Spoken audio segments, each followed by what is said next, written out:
यह भारत का वो कुंड है जहां भगवान परशुराम ने अपनी मां की हत्या करने के बाद अपने हाथ से चिपकी हुई कुल्हाड़ी से मुक्ति पाई थी।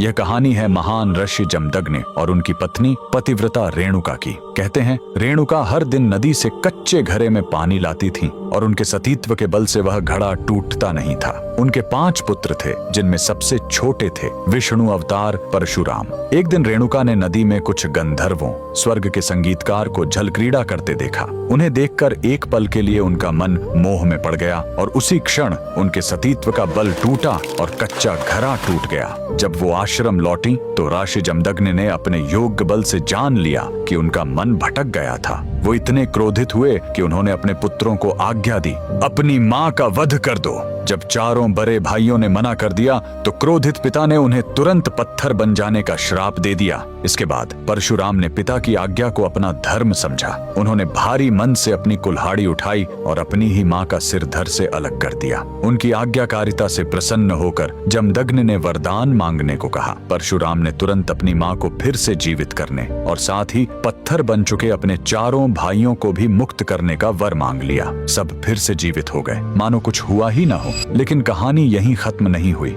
मातृ हत्या का पाप उस कुल्हाड़ी पर एक दाग की तरह चिपक गया और वो उनके हाथ से अलग ही नहीं हो रही थी। उस पाप से मुक्ति पाने के लिए वह दर दर भटकते रहे, लेकिन कोई भी तीर्थ उस कुल्हाड़ी को छुड़ा नहीं सका। अंत में वह पहुंचे पूर्वी हिमालय की लोहित नदी के किनारे और जैसे ही उन्होंने इस कुंड के जल को छुआ, चमत्कार हुआ। कुल्हाड़ी अपने आप उनके हाथ से छूट गई। यही पवित्र स्थान आज अरुणाचल प्रदेश में परशुराम कुंड के नाम से जाना जाता है। आज भी हर साल मकर संक्रांति पर हजारों श्रद्धालु यहाँ इस विश्वास के साथ डुबकी लगाने आते हैं कि यह कुंड उनके सारे पापों को धो डालता है, ठीक वैसे ही जैसे इसने स्वयं भगवान परशुराम को पाप मुक्त किया था। भगवान परशुराम को दिल से मानने वाले सभी भक्त कमेंट्स में जय परशुराम जरूर लिखें।